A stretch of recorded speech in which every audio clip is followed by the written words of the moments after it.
everyone, and welcome to Be My Guest with me, Mary Honan, on Lir Media TV, supporting the Samaritans, Limerick and Tipperary. And my very special guest today is somebody, now I really have to say, and I genuinely mean this, she's somebody I've huge time for in Irish dancing, and that's Dr. Orfhlaith Ní Bhriain. Hi, Orla.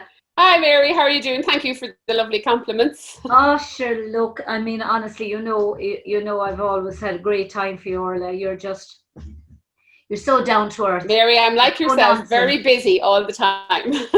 I've hounded Orla so many times, sending her messages. Will you come on? Will you come on? But I know you're notoriously bad to answer your phone, I have to say. Oh yeah, no, I'm a visual person now. My phone, if it's got more than 11 messages on it, send me a text. It's easier. And then when you hear it in Irish, you think, oh God, there's not enough hours in the day. It's nice. It's nice to hear the Cúpla Foclas going. I know what you're saying in it. I just can't answer you in Irish.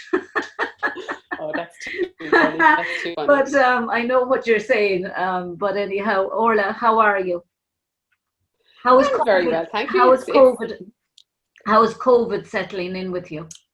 Well, it's been a bit tricky because I was meant to be on leave and traveling for the whole year. I had loads of lovely talks and gigs and feshina lined up in like Australia, South Africa, America, and unfortunately, obviously, I mean, I love Limerick, but I spent quite a lot of time in Cardiff that I thought I was going to be spending in like Perth and Sydney and Dubai and the University of Stellenbosch. So from that point of view, it's been a challenge, but it's been tricky for everybody. And you know what? It's given us opportunities to do other things, like focus on the photographs we have, the memories we have, and to see how we can future-proof it and make new memories. So when my leave has been cancelled, I'm back to work.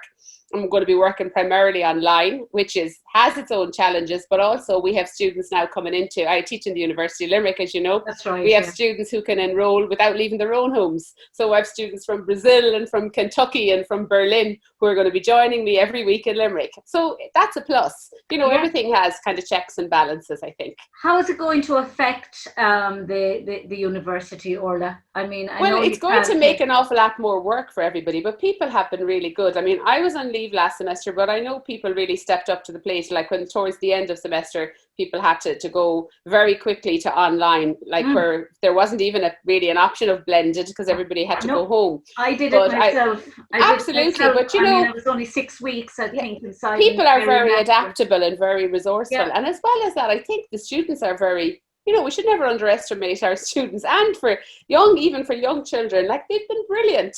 They were amazing. 1, 2, 3s on the phone and the beat. Like, as you know, our class would span Limerick, Clare, bit of Kerry, bit of Tipperary. So I've seen people in their farmyards, in their houses, in their gardens, in their hallway, doing their 1, 2, 3s. And, people really did try. So it brought out the best in people trying to help each other, I think. Margaret Cleary said to me that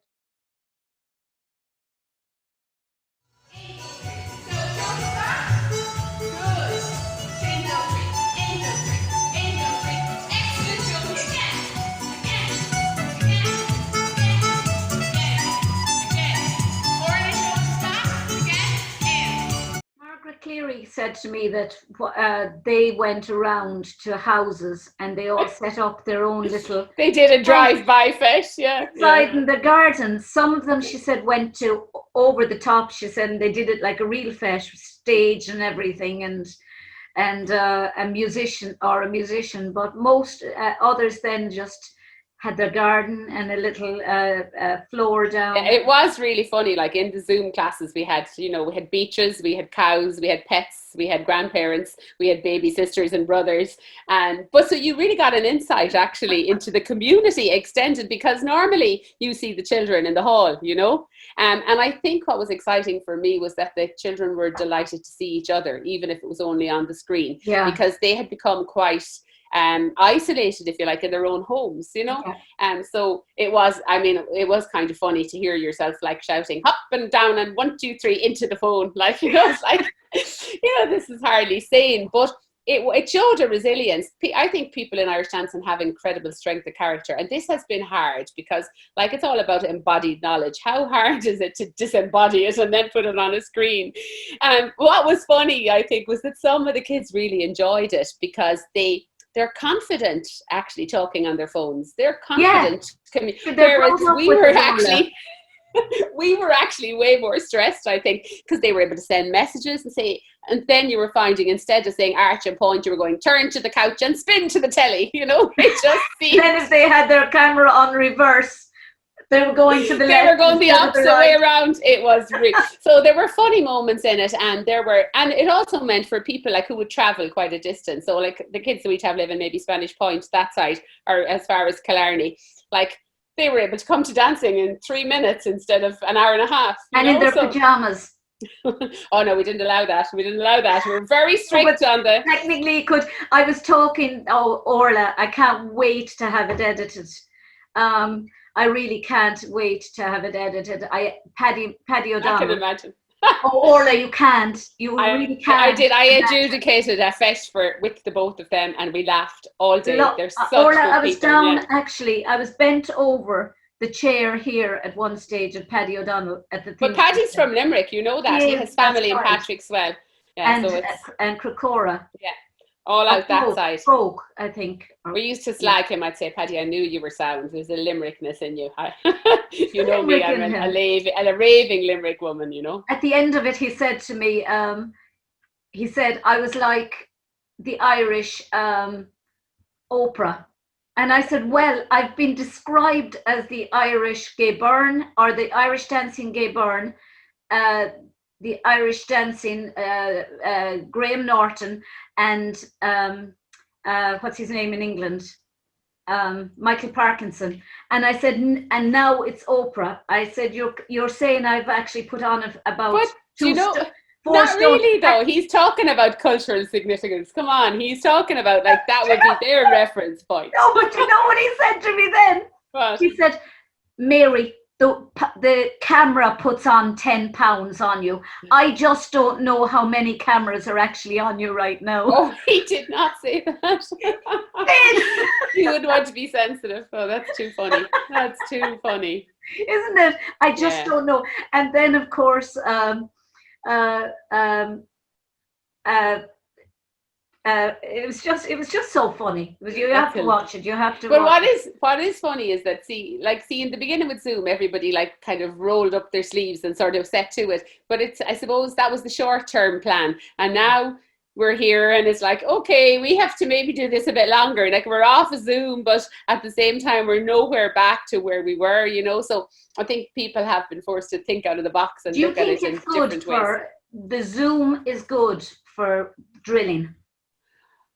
Because you can focus on feet for absolutely, but like you can't see if they're in time, and you know, and what it was very good for was actually being really able to give individual attention to children at the same time, because you actually on the screen you could speak to each person, like, you know, and they got really disciplined at muting themselves and coming back in and learning from each other, and I think they enjoyed that. And as well as that, you know, we'd have had a few teachers in the room at the same time, which with unfortunately now with all the pods and stuff, it's harder to do that, you know, with the restricted numbers. But yeah, we learned a lot. I mean, focus would have been a lot better as well with them. Their focus might have improved because they were having to look at you, look you in the face basically to see absolutely you. Like you could drill. They might be listening. The problem really was that you couldn't get a sense of space. You know, things had looked amazing in the hallway during Zoom or on a practice mat, you know.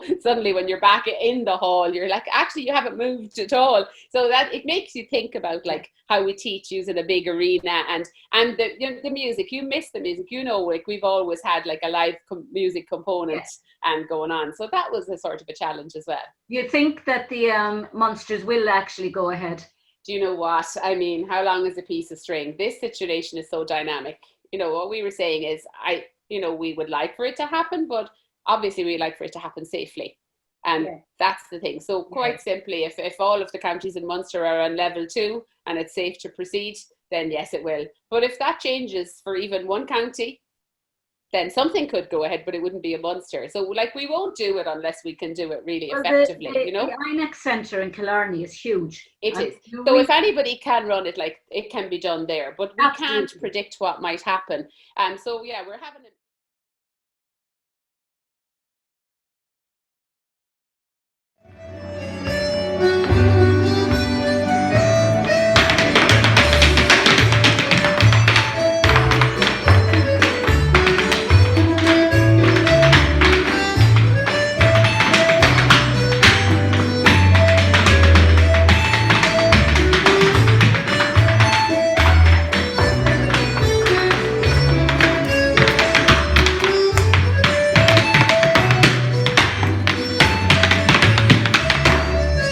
regular meetings with the teachers, and we're having another one this week just to get feedback on, you know, because it's very difficult if you're like in Dublin at the moment, people are not able to attend their classes. So like at the minute here, everybody is. Now if that changes, then we'd obviously have to look at it. At some stage we're going to have to get on and live. And to be honest, that's the rationale for planning with it as well. It's sort of, you know, you have to keep planning because it's a massive amount of work. So you can't just decide to run it. So we've put in a lot of hours into a variety of contingencies with a separate date and everything. But at the end of the day, if it's not safe to go down to Killarney and put children on the stage, we're not going to do it, you know. But the other side of it is, if it is and it gives people a lift that maybe is beneficial for their humour, then we'll try to make that possible, you know. I mean, we've already taken out all the teams, we've reduced, you know, we'll have reduced capacity in the halls, but and it can be insured. But obviously if it doesn't go with the guidelines, we won't go ahead with it, you know. But we have to keep planning, because you know what, this isn't going away unfortunately anytime soon. So we have to put in some sort of challenges. That's why we did like the video challenges and, you know, different displays, and that kept the children engaged and the teachers as well. So it's about. Do you think like me that it's insanity that it's limited to 6 or 8 children? Well, you see, I think you have to. Ballet seems to be bigger amounts in ballet. See, it's just not clear. We've always been, Irish dance is funny, like is it an art or is it a sport, you know? And I'd say like it's an aesthetic sport, so you have to do both. You have to have the artistic input but also the fitness of an athlete. Yes. So there's always that makes it a little bit complex, you know. But I mean, people are doing their best. If you have the Gaelic rounds, I mean, you know, in a place that big, you can still only have however many 100 people in there. But I think people are regulating that. I wouldn't quibble with the regulations once they're mooted out of safety for the children. Like, I think that's our bet. We'll have to go with whatever works, you know. But we are lucky. We have some good venues here that, you know, we're working closely with. And you know what, if we have to postpone it, we'll postpone it. And you know, if it doesn't happen in 2020, it'll be one of many other things that didn't happen in 2020, you know. Make it even more exciting in 2021. So we have to learn new skills of like how to address disappointment in a different way, you know. But what I think is funny is people really miss the Feshina. Like they miss being out at a fesh every Sunday. I miss it myself. I mean, my fesh is running, this would have been its 18th year. Which is, you know, I mean, I was kind of proud of that. And then I thought, you know, and then the world was 50 years. And John Kilnan was talking to me. I have to put that interview up as well about the setting up of the World Championships and all that. And you think, God, so we're all going to be a year younger next year. Yeah, because 2020 won't have. 50 years next year, and we'll all be. Somebody said to me that they were going to be sure they celebrated on New Year's Eve just to ring out 2020 rather than to ring in 2021. Or I think the Christmas trees should go up now and get the hell of the year over. But do you know what I think is important as well, Mary? It makes you think about why you do it. Like, so there is no fesh, but I still am going into my class with my mask and my hand sanitizer, and I'm watching children loving to dance, and that's why. That's what you have that keeps you going. So you got to remember why you got into this in the first place, you know, because if you had to, and it's lovely to get all the awards and everything, but if that was your only purpose, then it would make this even harder, you know. But you're the definition now, Orla, of somebody who had no real choice in whether you got into Irish dancing. Really, there was no way you could escape it between your grandmother, your aunt, between your Auntie Babe, she was And then Yeah, I suppose it's funny. I mean, and your yes, mother.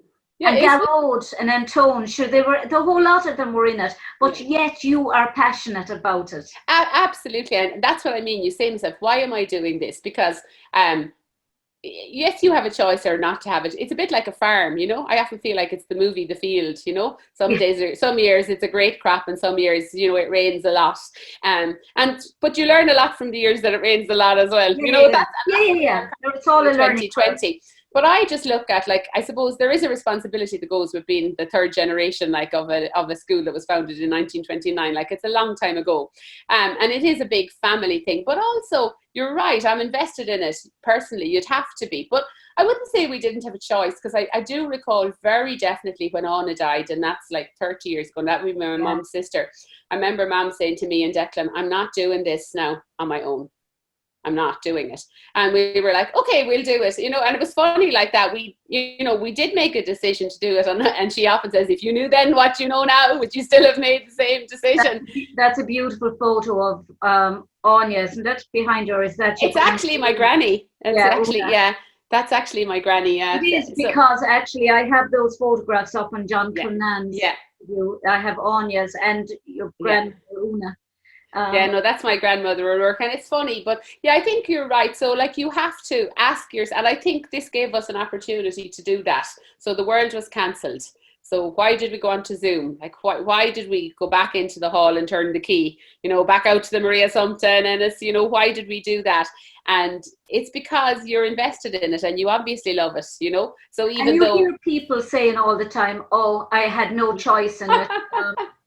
Shane Cummins said to me he was dragged kicking and screaming to Irish dancing. See, we weren't really, because like Mum didn't really, she wasn't that keen. No. She wasn't that keen on us dancing at all, actually. She sent us to music. I mean, if the truth be known, if she had invested probably more in you dancing, if she had actually put more into you dancing, you could be really. Oh, and I mean, the girls were really into it. Aideen was a beautiful dancer, and Una and Mairead were both really into it. Like, I was really into the music at the time. And I think the fact when we all, like, I kind of, I suppose, only did my teachers because of circumstances at the time when I did it, to be honest with you, you know. But like the others, Mairead did it, Aideen did it, they did the adjudicators, you know. Aideen was a lovely singer. She was, yeah, but she was, exactly. So she had other issues, but they do like the dancing, you know. And we often think, like, when Anna passed, that was kind of a turning point, because myself and Declan sort of dug in. And I had to laugh. Now, Declan's daughter, Anya, is getting ready for her teachers. Like, she's finishing out her grade exam. So I was like, you have a choice, you know, you're an engineer. You don't have to do this. But, you know, so it is funny. Like, we all followed our courses, you know, in college. But is Declan's daughter that old now? She is, yeah. I couldn't believe it when Deirdre Penk said to me yesterday about Cian Nolan, about Niamh Nolan's son. Yeah. Spent time. That's right. That's right. Dear God Almighty, you know, where has the time gone? No, it's funny. It's very, very funny. I mean, really and truly. But, you know, it is true, yeah. For a long time, you go along, and then you go, oh, I've done this now 10 years, you know, I'll do my adjudicators, and then you go on again, you know. But you have, like, really, my mother always says to us, like, think of the purple patches. The purple patches were like the really good days. So when you're having a not so purple patch, you know that it wasn't so long ago to the last one, and it won't be so long ago to the next one. Does that make sense? And only for that you would never get through it, Mary, because you know yourself, with injuries, with disappointments, with upset, with human nature being what it is. What about the night I broke my ankle out in Year Hall practicing for my adjudicators? And all I remember. And you're laughing. That's what I mean. I had no pain. Yeah. I don't know what it was. It just broke in such a way. I couldn't feel whether it was shock or not. But the vision I have is you singing to me. Oh dear. It wasn't my fault, Mary. Please tell me it wasn't my singing that broke your. You anesthetized me, your voice. You know, seriously. You were singing away to me, and my foot was inside in a bucket of water while we were waiting for the ambulance. I always remember that. And that's what I mean. Like, you just roll with it. You have to be able to respond really quickly. Like, so some of it, you're right, it goes on autopilot. But then that's why I'm saying you kind of use the COVID to go, okay, so why are we doing this? What do we want out of this, you know? I remember Shane said he was kicking and screaming when the teacher said, "Oh, I think he has talent." The teacher in school, you should send him to proper classes. And his mother brought him down, and I think he was 4. And he said, "I hated it." But he said after the first class, he said, "I was hooked." That's and funny. He said, "I couldn't." Yeah, it is a little bit. It is a little bit addictive, definitely, because like once you get going, like you could keep going all day. You know, once the music goes on, you could teach and teach and teach. And the problem with that is, like, if you're supposed to be home at 8 o'clock and you're still in the hall at 9 o'clock, that's all I'm going to say. But we haven't eaten anything all day, and you keep on saying, "I'll get something now in 20 minutes, and I'll get something later on," and it's always put off. It's procrastination. But I've been very lucky as well, because, like, I mean, I got a job. I trained as a school teacher, then went back and did my master's, then did a PhD in dance, and like I got a job lecturing in Irish dance. There's not that many jobs lecturing in Irish dance, So I have to say, all of the place at the right time, all of the but as well as that, there's choices made along the way. That's what I mean. So I did have my teachers, I did have my adjudicators. I decided to do my PhD in ethnochoreology and like that gave me fabulous opportunity. So that's what I mean, stick with it. All the birthday parties that all the birthday parties you didn't get going to, and all the late nights that you were out, and we used to have the bus loads of Germans and French people coming over. We'd all sleep on the floor under the piano, But all of those things added up to make us interested in culture, And Gunther Klein. Oh, we had some fun. We We really did. For anyone who doesn't know, Gunther Klein ran a place in Germany called Haus Sudetenland, and he had students there from. Oh, that was when we were there. Now it was the Rosslers. It was Horst, with his sons. And actually, I would still be in contact with Horst's sons. Who's Gunther Klein? He must have been from Landsberg, maybe. No. Not a clue. I have no idea who that name is, but Horst Kusler. And he used to tell us, like, if it was like 9:30 in the morning, and then Mum would make us all be there at 9:25, and then the bus would come at 10. And Mum would say, "You told us 9:30." He'd say, "The Irish are always late." And I was like, "We're not late, we're all here."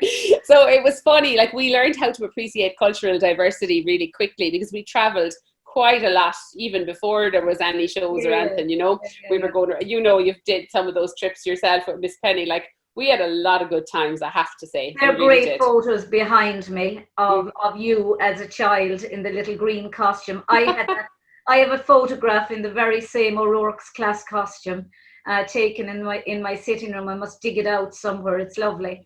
It was Peggy's husband, Peggy Meehan's husband, Sean, that took the photo. Oh, yes. And Garrod, your uncle, Professor Garrod Tuhig, but he was really funny. Garrod only did his teachers, so Mum would stop putting him into the senior team. So Garrod, I don't know. He did his TCRG because she kept putting him in to take a place like John O'Rourke is working, and he'd end up dancing at the Cayley, I don't know if you ever knew it, but Garrod.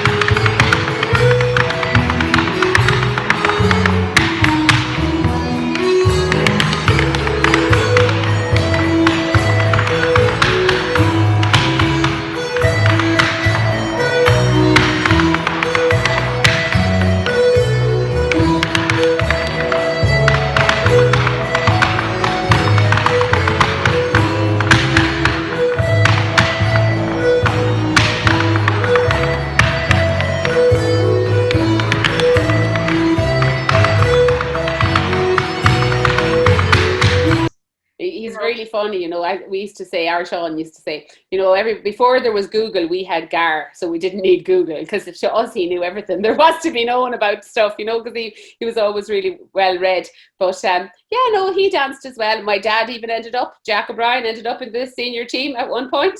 Sure, Maureen was so lucky. They were both lucky, but when you think about it, didn't she hit the ground running when she met Jack O'Brien? Really. I mean, he's, for a man who wasn't he wasn't a dancer as such, but he got involved in everything. Well, you're going to laugh, but he had done tap and stage school with the DeLacy twins, who would have been like the opposition at the time, you know, right. Which was really, really funny. But they were both into the Rails, you know, the Irish language version of the Legion, and that was where they met. So they had big interest in Céilís. So they used to go to the dress Céilí, and they'd go to all the Céilís, you know. And I think Mum only married Dad when he bought a car, as far, because my mother loves going places, and if he didn't have a car, and actually then when they got married, they sold the car because she wouldn't get married unless they were going abroad on their honeymoon. So he bought the car to get married and then sold it to go to Paris. Like, this is going back now the day, but it also makes me think about our love of travel, you know, because we got that sense of adventure, I think. Oh, and I remember the dress Céilís, and I miss them, and I think they should be revived. No, I do, Orla. I think they were a great reason. They were a rite of passage, you know, because we used to go to our Debs and then we go to the dress Céilí. But you see, that age has gone down now. Like, the kids are used to socializing much younger, you know. We were looking at some photos there of us at the dress Céilí like 30 years ago. Like, it was scary, you know. But what was I going to say? What's your biggest memory in Irish dance? Your greatest memory in Irish dancing? Oh, you mean as a dancer or as a teacher? Or? Yeah, as a dancer, I suppose, and a teacher. I one of my strongest memories is the year that we won the world for the dance drama in the Savoy in Limerick. We did it was in 1986, and we did a 1916 choreography, and I remember being in that, and we had practiced like really, really, really hard. We'd often gotten second and third, but we won the world that year in the Savoy. And I remember I ran all the way out from the Savoy to Highfield to tell my Auntie Mog, our grandaunt lived with us, Auntie Mog, we won the world. And she said, "That's great. Did you bring my soda water?" I was like, I often think of it every time I see soda water, but I do remember that feeling of us winning. That was really exciting. And I also remember, I think our trips to Lorient would be high up there on my memories, because Annie Benson. Yeah, and Annie Benson. Oh, we had such fun with Annie. Annie was brilliant. I used to call and see her when she moved to Henry Street. Like, she'd come to with Mam to the classes in Ennis, and they'd go to the old ground for their tea, and she'd order salad sandwiches with no cucumber. Like, it's the details, you know. And she'd sit up on the windowsill then, so she'd always come. But she had her own Céilí band in the 1930s. That's right. He was like, so what I do remember is we would have always had music. That's what I mean. The music was important, and we would have travelled and worked a lot with musicians. And so that was always part of the whole, oh, God, would you look at me and my godchildren there? You have some great photographs there. I don't even remember. Paddy says to me yesterday, there should be a restraining order out on you, he said. Oh, they're too funny. They are too funny altogether. He come and said to me, I should have blocked you on Facebook before I came on, because I had a lovely photo of him sitting on the toilet as a 3-year-old. Oh, you did. He had it up on Facebook himself. And I thought, and he said, that was the day I started dancing. Oh, that's too funny, Mary. It's just so funny. And he's a big smile, and he has a big green and white peak cap on him. I think blue and white. I think it was the Tipperary colours, blue and yellow. Yeah. What colours are Tipperary? Well, they're blue. They're blue and gold, and then saffron and blue. The Clare and Tipperary are the opposite way around. Yeah. Oh, that's too funny. And I do. Yeah, I think that was exciting. I enjoyed that a lot, and I also enjoyed oh my God, that's in Galway on top of the eye. That's Maxie. They're my two godchildren there, Irla and Maxie. Yeah, that's too funny now. He came over to me at a fesh at the South Court one day, and he's the loveliest little boy.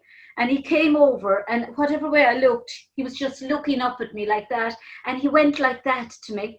And I looked, and I looked down, and he was there, and Mairead was with him, and everyone started laughing. It was the way he did it. I don't know where he thought he knew me from, or maybe he did know me from being around the feshes, but it was just like, I suppose, Mary, shyness is not a trait that runs in our family.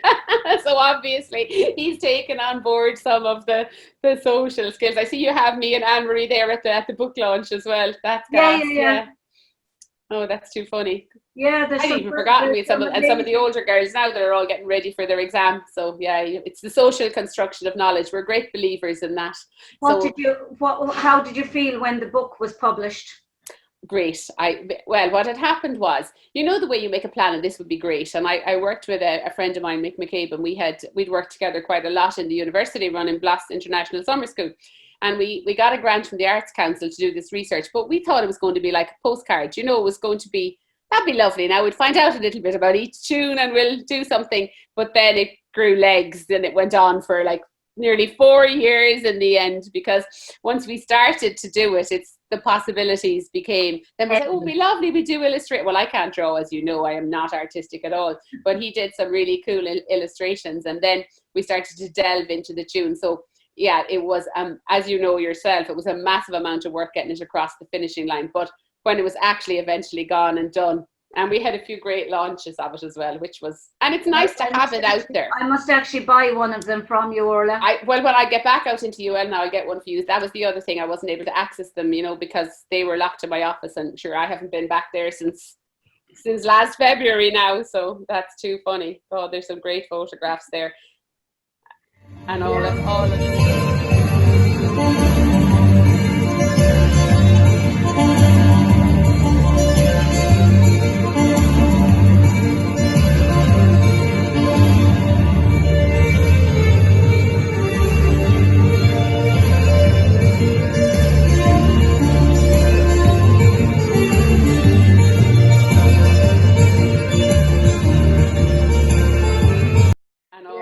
of the and you know, it's great as well to see people coming back to study dance. So even people that you would have competed against or known coming up to UL to do the MA in performance or dance studies, or even do PhDs afterwards.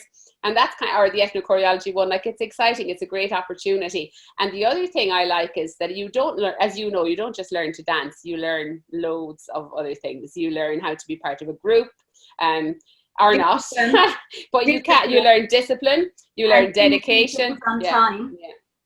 Getting things finished on time, and keeping to schedules. And we were laughing there, you know, we used to always flag my mum over Maureen's boys, but you know, the way I'd say, man, stop treating the boys, you know, equal. We're all equal. Stop favouring them. But they're great. They're great. And she's really funny, you know, because she's had loads of her former lads. They'd call in and visit her, like, you know, and even during the lockdown, boys and girls now, to be sending in flowers and cards. For me, one of the good things of the lockdown was it did show how good people are. You know, there's a great kindness in people. And hopefully in the next 2 weeks, we'll get Maureen on with you. Oh, yes, we'd have to clear the airwaves for that one. As my mum always says, I wasn't born careful, you know. Why, isn't that a fabulous photo of her? Oh, it's gas. That's really long, yeah. Do you remember Marie Mounsey? They would have danced for Mam as well. And Sabrina and Kira would have danced. That's too funny now. Yeah, people are good, you know. And it's a great highlight as well as a teacher, not just winning, but watching your students be the best they can be. It's not even about the winning. Yes, you love to win, but seeing people like who didn't make it last year suddenly making it this year, you know. And obviously, like, the world titles would have been very exciting. But at the end of the day, you know, there's a little bit of exhaustion in those, because so much work has gone into it. You know, you're almost past it by the time the result comes around, because you feel nearly like you danced it yourself. You know, there's a huge drain on the energy, but then there's a massive sort of adrenaline boost after that. You know, it's very exciting, but it's also, it's hard. You know, it's not easy preparing people for competition. No. It's quite stressful. You know, I used to say to the lads, is it worth it? Zoe would be laughing at me, say, Zoe, was it actually worth it? And you know what she said to me? On the day it was. And I was like, so no, it wasn't worth it. But actually it was, because the feeling that you get, you know, it doesn't last, but it does shape the way you can approach other things. And you know, being a world champion means that you actually are more than just a wonderful dancer. Means you're a very resilient, talented person. You've had many world champions, and I'm sure every one of them were just an absolute just spectacular. Do you know what? They were very different from each other, but they were all really, really talented in their own way. Like Michael, I mean, you know Michael Donnell well. Michael was an amazing dancer, but he also could have decided he was going to be a footballer or a musician. You know what I mean? He had that to give. But he couldn't have been any more different from Anthony Sharkey, who had a completely different direction, but a very, very talented dancer. So different personalities, but still the determination to succeed. You know, it was so spectacular, I have to say, when Zoe won. That's exciting. Won that world. I have to say, because, you know, I mean, I had probably seen, I suppose, Zoe when I'd be over practicing for my adjudicators. And you've seen her all the way up from being, as a baby. I mean, she was in your classes in a pram.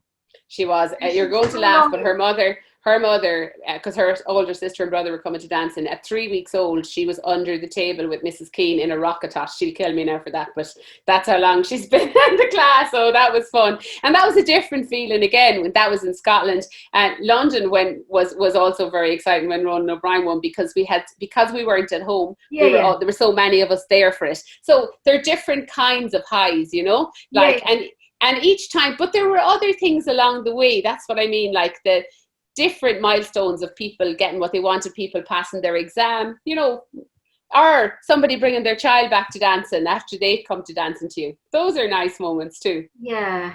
And or going to weddings of some of the dancers, like that would stay on quite, you know. But the dancing school is synonymous with more than dancing, Orla, it has to be said, because, you know, if you've been at all, like, you know, no matter how short or how long you've been with, say, O'Rourke's, you'll always come away aware that it's much more than dancing. It's all about the culture. It's all about your whole school is about promoting the culture, promoting the language, promoting the music, promoting mixing with each other. You know, I think you're right. I think for us it started with that, because like the connection of my mother's father, say, would have been with the Gaelic League, and my grandfather O'Rourke's side, they would have learned, the O'Rourke sisters would all have learned from Mrs. Murphy the Piper. So there you have the music and the language connection straight away, and not about learning it in a vacuum. And then I would have played Francis plays as well, you know, Declan plays. So the music, it would have been about music, dance, language, being as Frank Hall would say, not Irish, but now Irish. So Irish in a very broad way, you know, as in, like, you know, we've undergone a lot of changes since 1929. So we're in our 90-something second year, like, and still adapting, you know, and but that comes with a lot of work as well. And now it's a very competitive, it was always competitive, but it's a really ultra competitive school now. But you still haven't lost the ability to try and promote the non-competitive side, for you know, because with all these festivals that you attend in Lorient and all over, you know, it's much more. There's much more for children who are maybe not as competitive or not as successful, maybe competitively, who can be part of a whole show, a whole. Yeah, but you have that, like, you have children who love to perform and children who love to compete, and some children are both, but not all of them. Some children in the hall are amazing, but when they go up on the stage they get nervous. And then you have others who in the hall you're thinking, do they want to be here at all? And they go up on the stage and they can turn it on. So the competition is good because it gets you to see them in that context. But like, it is amazing when you see what, you know, people who come into you when they're very, very shy, and then you see the young men and women that they can become. That is very exciting. But like you say, you know, you put it out there, you do your best, but it has to be, you know, it really depends on what people are looking for. It's a very holistic experience. It always has been. You know, and that has served us well. You know, we've had to tweak it along the way, and you know, we know what we can offer. Do you know what I mean? But like, you have to be met with, the parent has to buy into that as well, and the child. So it's like a triangle, you know, but everybody has to be part of it. There's no point in two legs working if the third one doesn't. It's actually got now, Orla. Which? I mean, it's spread to so many countries now, between Africa and China and Israel and Poland and all the Eastern European countries and continental Europe and everything. It just seems to have exploded in popularity. How impacted can you see? I know we can't. We don't have foresight to that extent. But how impactful do you think COVID is going to have? I think do you think it'll be positive impact? Well, I think it's very difficult for people are operating under very difficult circumstances. Now, I think we can push through it, but people are not engaging in as many things as they did before. So if Irish dancing is their number one, we're going great. But if it was their number four, they might wait until next year, So yeah. I suppose the message would be like, lads, we got to hang in there and make this work. You go through, this is not one of the purple patches, but we'll come out the other end of it, And that's about that. That's what it takes. Like, you have to know that you'll be able to get up again after a fall. We've had some serious knocks along the way, but you just dust yourself down and get up again because you have a community of people around you. We have a great bunch of parents, we have wonderful students and a fantastic team of teachers. But the point is, like, even with all that, you still get your setbacks and you have to, so COVID is one of those setbacks, so you just have to say, we're going to make the best of it. So if the Munster is on, we'll go and give it welly. If it's not on, we're going to find something else to do. And I think it's very hard in other countries like that, because at least we also have the context of, we still live here, it's still going to rain, there's still that sense of Ireland and the mountains and the sea, and it might be hard for people to connect into that, but the internet is opening it up. Like what you're doing, you're opening it up because you're getting people from different countries to click into other countries, and I think that's really good. Organizations, yeah. Which is a strange one for me, because I had, it's almost like in the north when you'd have the Protestants saying Catholics. Yeah. I never knew anybody outside of An Comisiún. I know. And suddenly somebody contacts me and says, we're with CRN, would you like to interview us? And I'm thinking, okay. Yeah. That'd be interesting. Well, see, I'd be lucky. You have so much in common as well. Well, because you see, your love of dance is bigger than anything else. I find that I'm very privileged in the university because, we get all different kinds of dance. We would get people coming from a whole load of different cultures, and that makes you learn more about yourself as well and how you respond to other people. I really enjoy that. I do. I think it's really, really exciting to be able to, suddenly. I remember when I was at Williams College in Western Massachusetts, I was in the African dance company. Now, I was not very good at it, trust me when I say, but it made me learn a lot about the verticality of Irish dance, when suddenly I thought, if I get down that low, I'm going to need a crane to bring me back up again. But it was also really good for the teacher to be learning another dance form. I was like, oh my God. So when I get someone to do a treble, this is how hard it is for them, because they don't have the same, cultural tools, and maybe building blocks that I have. So I've been very lucky that in my job, I've gotten to do some of those different things, and it's made me think. You've seen people from every walk of life, from every country, from every organization. But we like that though, walk of life, that would be a big thing. That's another thing. Like, as you know, my mom's been in Ennis since like 1965. That's a long time ago. And Mrs. White, the Lord of Mercy on her, died that year. But her father had started the school in Ennis in 1904. So we've had a continuous class through the Redmonds, the Whites and the O'Rourke's like since 1904. That's a long time ago. But Mrs. White always said, just don't ask any questions about who's who. If they have talent, just teach them.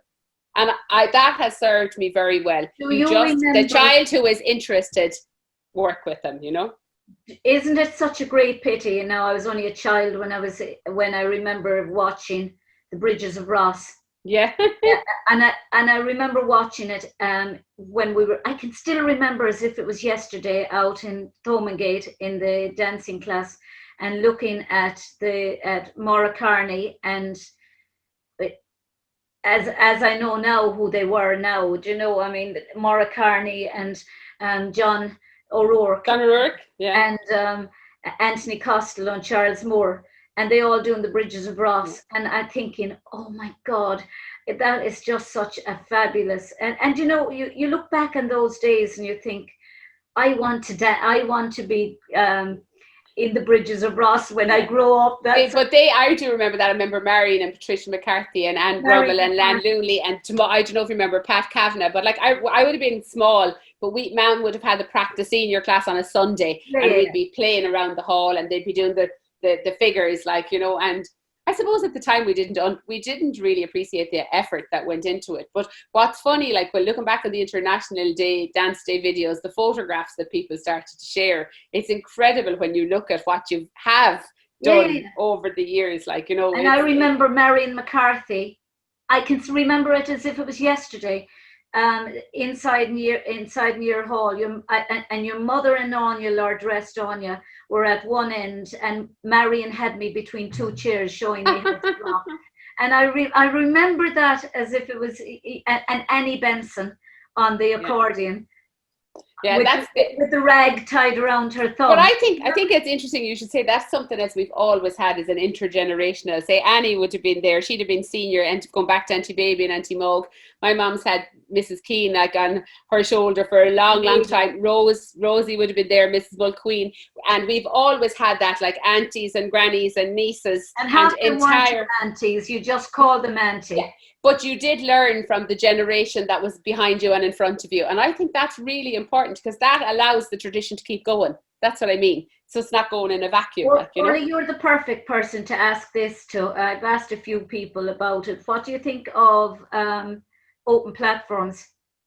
Oh, when I said it to what's his name yesterday, Paddy, he was looking and he says, "I can see your lips moving, but I haven't a clue what you're talking about, but it's a great question." Next one. Oh, that's hysterical. And what do you mean? I presume by that you don't mean a lorry in Doonbeg, because we have done those. No, it was Niall O'Leary put it up on what's his name's on Michael Dillon's page. And it just kind of, I asked it once, and then it's just kind of like having where you can have a fesh, or you and you don't have to be all on commission. You could be from every other organisation. Well, I think in some parts, in some of the more developing and the new Irish dancing regions, it makes more sense because they're just going to Irish dancing. But I think, like, if you know, I mean, for example, if you know you play for Na Piarsaigh, then you don't play for Kildimo. It doesn't mean you don't love hurling. It just means your allegiance is to something. So I think that's fine. But if you don't play hurling at all, or you play for 7 clubs, then I think you should play for 7 clubs. Does that make sense? So in an Irish context, you know, people know where they're affiliated, and they have an ideology and a philosophy around the dance. So, you know, as long as they're dancing, I think that's really important. But as you know, my PhD was around, like, freedom to create and Sean O'Riordan's poems, Saoirse and Bearsha. So I'm a great believer in structure. I think you have the structure and then you can break out of it. I don't mean you have to stay within it, but I think it's a fabulous guide. I think a structure is really good because you use it as a pathway, and then when it's not suitable, you got to know, and this is the trick, the wisdom, knowing when to abandon the structure. But it's like a scaffolding in a building. It holds the building together, and I think that's very important. I think Riverdance did that pretty successfully. I mean, lots of their dancers, some of them were festival, some of them were Kogol. And my students would be the same. I'd always say to them, lads, I do not mind who you danced for. I just want to know how hard you want to work and that you love to dance. And I don't actually care. And any of them will testify to that. It's great. And I would always say, you know, if that's your legacy, you know, and if that's your stock, and if that's where you feel you belong, that is wonderful. Does that make sense? Yeah. And I think, I mean, I've been in parts of Russia. I've been in Ufa. And it's, you know, and we would always try to support, you know, events that promote Irish dancing, you know. But at the same time, I do think, like, again, going back to home, you have to stand for something in case you fall for anything, you know. You got to have some structures in place. And then you can manipulate them once people have a support system. I think people were starting to ask it. A lot of people say who were on pages were starting to ask it because of the COVID, and because we were now starting to talk to people who people from different organizations that you wouldn't normally have even probably met. And you know what? Most those conversations are conversations that have to be developed. But I think you'll agree, people's responses during a crisis is very different during ordinary times. You know, there was a lovely niceness and cooperation, but when we're all back in the South Court, like, let's be real. Let's be real. No, I want my one to win and you want your one to win. So, like, I think we have to be really reasonable here. You know, Ben, you got to, you know, look and say, right, you don't make those life-changing decisions like right now. You put it all on the table and then you say, okay, so why do we want to do, you know, that's the way I would approach it anyway. I'm not pontificating for anyone else, but you know, I do think there's a great sense of camaraderie and companionship, and we're all together, and this is lovely. But at the end of the day, when the fashions go back, we all want to be numero uno, you know, and that's good too. It's like Carol Scanlon was saying to me after watching Danny's interview. Yeah. I don't know, did you see Danny's? I did, yeah, I did. So, and you're talking about Maureen and Anya, and he loved them, and he says, or what did she say about? She said Danny was beside her at the World, and he was, oh God, I'm always second-hand rows, getting second. And she said, I wanted to thump him because I was trying to get a recall with my team and Danny was whinging about getting second. He's my best friend in the world, but when it comes to competition, I'll kill him, she said, just to get ahead of him. And I think that's actually really important. And that's what I'm saying, because at the end of the day, and I think we have to respect each other, but we also have to understand that, like, you know, that at the end of the day, that when you're, like, you saw that in the Tour de France, you saw when Sam Bennett was going over the line in the sprint chases, you know, they're all together, they're all comrades, and they all travel the country together. But when it comes to that and they go for the line, I'll give you an example. I did the women's marathon one year, do you know, the mini marathon in Dublin for charity. I can only dream of doing that, right? No, I wasn't very fast at it. But you see, when we got into Stephen's Green at the end, there was a group of us, friends, my sisters and my housemate Olive, we were all training for it. When we got into the city centre and the band started and the people were there, I thought they were clapping for me, Mary. And I ran like I have never run before, and I'll never run again, because the competitive streak within me just pushed me across that. And like, Aidan was laughing because she said, I knew you were going to do it, but Olive was taking it easy, like, so you wouldn't be exhausted. But see, at the end, I left them standing. I ran across the line because I couldn't help it. When my goal was there, I was just driven. Me always in competition. I, you know, if I was in a team, I ruined teams because I thought the judge was looking at me, and I knew I ruined teams. I was always thinking on this, because I was so used to dancing solo. I just thought, they're definitely looking at me. That's hilarious. That's too funny. And they're, you know, and it is the competitive streak. You feel like you're competing against the other 7 that's in the team with you, and you shouldn't be. But no, I didn't ruin things. But you know, no. But I'm just saying, at the end of the day, if you are ambitious and you are competitive, you can't help it, you know. And that's a good trait, but it's one that we have to keep in check. Because, like, you know, they'd all be laughing at me. Mairead laughed at me. She said, they all think I'm mad. She said, but you're way madder than I am, and they think you're reasonable. And I was like, no, I'm just madder for longer. I think Mairead is mad. I think Mairead. No, but we're just talking about driven. We're talking about driven and ambitious, you know. And she reminds me so much of Anya. Yeah, and I would say she would model herself on Anya, because she always wanted to be like that. She used to be begging Mama to teach her, and Mama would say, not now, I'm busy, you know, because Mama's the opposite to promoting us, you know. And Maureen could have been really fabulous. Do you know what I'm saying? Yeah. But Maureen just wanted to concentrate on the dancers. Do you know? And oh, it's funny. When you took up with UL, when you actually went, safe to say, Orla, it was a new concept with Micheál O'Sullivan and absolutely. I mean, he had fantastic. And it was a big chance you took. Yeah. Well, I was lucky. See, I took a career break. A fully paid primary school teaching job, and I took a career break to do a master's in ethnochoreology. I didn't even know what it was, but I wanted an ology and it sounded great. And I don't mean to be trite, but it was just, I wanted to engage with dance. I wanted to engage with dance like on a deeper level. I didn't really know what that meant though, and it was life-changing experience. But I was very lucky. Just after I completed my master's in ethnic choreology with Dr. Catherine Foley, a BA started in Irish music and dance. So I got part-time Irish teaching, and I got hooked on the possibilities, the Féidir Uachtaí. I got hooked on what could be. And then I'm still doing the BA in Irish dance now, had some wonderful students and have another wonderful bunch coming in. Then I started running the MA in Irish dance performance. Then I had students doing PhDs in Irish dance. I was like, this is amazing. Like one of the students having the photograph there did his PhD in circus arts. And I was like, as Auntie Baby would say, it's a great 1, 2, 3. You know, it took me to Cirque du Soleil. I was in Montreal in the École Nationale de Cirque. And like, I was like, please don't ask me to dance St. Patrick's Day now. They were swinging out of the lights and doing trapeze, you know. But what it did open up my eyes was the possibility. That's what I mean. So, and that's what I kind of feel. I was very lucky, and I want to show other youngsters who come to college the possibilities from having dedicated their youth to Irish dance. And it's safe to say you have never regretted a moment of that decision.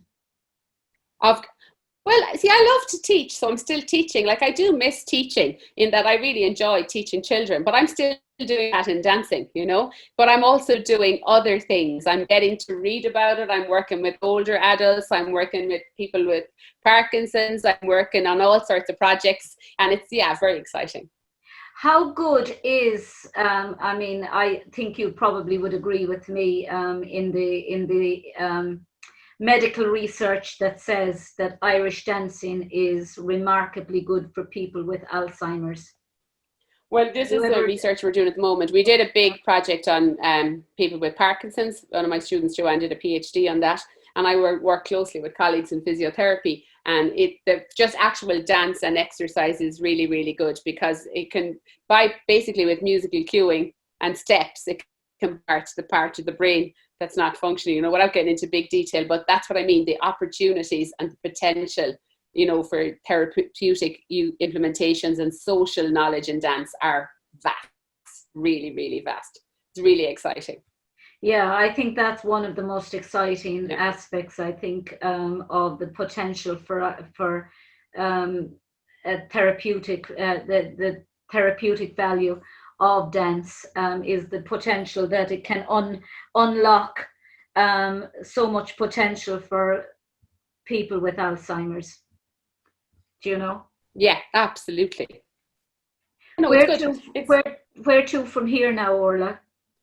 What's your next? Because you're into everything. You're into music. You absolutely. I did a course in community-based research with UNESCO in the University of Bogota in Colombia last year. Oh Lord, you're living very exciting life. It was amazing, Mary, and I mean amazing. So I'm doing a lot of work now and projects with different people, like with community practitioners, with doctors, with nurses and physios, on developing dance interventions for people. So we have one for older adults, we have one for younger children, we have one for people with cancer, where people get to design, instead of me saying, now we're going to learn the light jig, we kind of go, okay, so what kind of things would you like to do? So it's very exciting, and I really, really like it. So that's back to college now on Monday, and so it's opening on Monday, so it's quite busy at the minute, but it's very rewarding. And I think because I have the kids in the dance school as well, it really keeps me grounded, because I see it's like real world studio all the time. Does that make sense? And I'm also doing a project with people in product design for looking at like the shoes and socks and supports, so there's loads of collaborative work. So I did when I was in the art college, the first year was product design. And, so I really enjoy that. So product design, and it makes a lot of sense for a dance teacher, because the processes of choreography and creating are very much the same. So so I have a lot of research projects on the go at the minute, and then just trying to keep everything turning over, just keep the wheels turning slowly. That's it. And you know what? Stay safe and healthy, and never give up on your dreams and the things that you love. And that's what keeps me going every day. You know, that's it. You're leading a very exciting life. I actually feel very inadequate. I feel my life is just me inside and doing Zoom interview. I mean, I love the interviews and everything like that. But I'm only doing them on Zoom as well, Mary.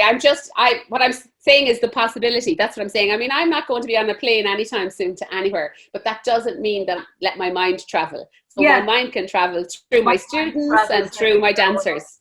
Yeah. My mind travels to the most exciting place. Well, it's just as well, Mary, because during COVID, we're not going anywhere else. Let's face it. I often have to kind of remind myself I'm stuck inside in the sitting room, or I'm down in the station or that wherever, but I'm certainly not in Hawaii or Colorado or Israel or Thailand or someplace really exotic. Yeah.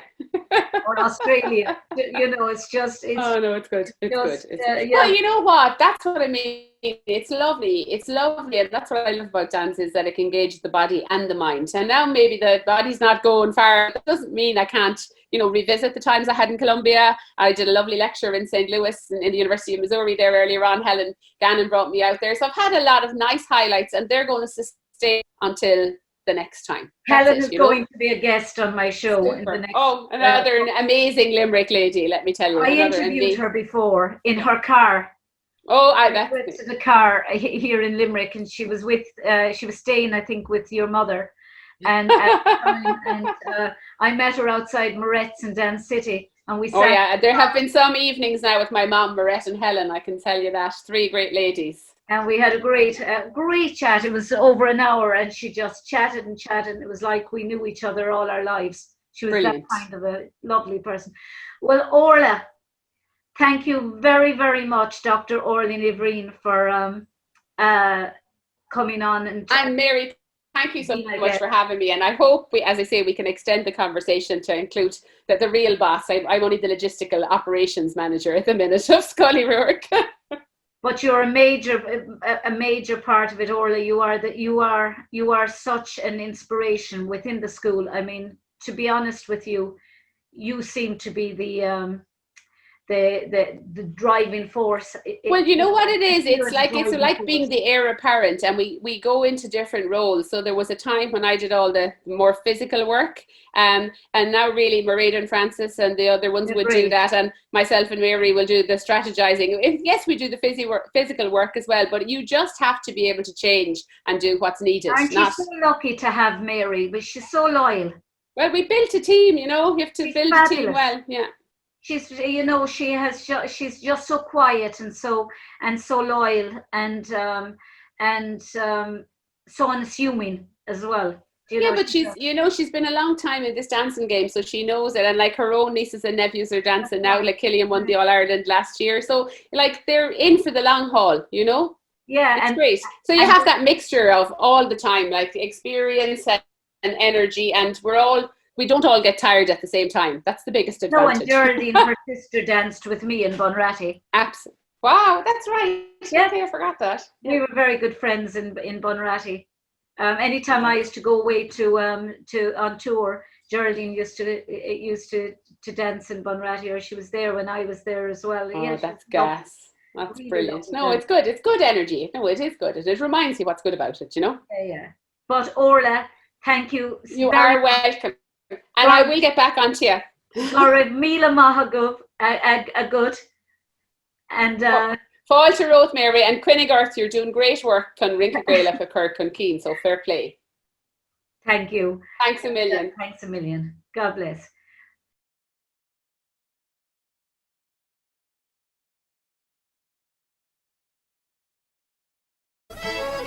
With the Fleadh enticing visitors in their tens of thousands, the square in Gastole is transformed into an open-air theatre, where the relationship between the player and the audience is immediate and responsive. And thanks to O'Rourke, based in Limerick and surrounding districts, certainly know how to present individual and ensemble talent with verve and boundless energy.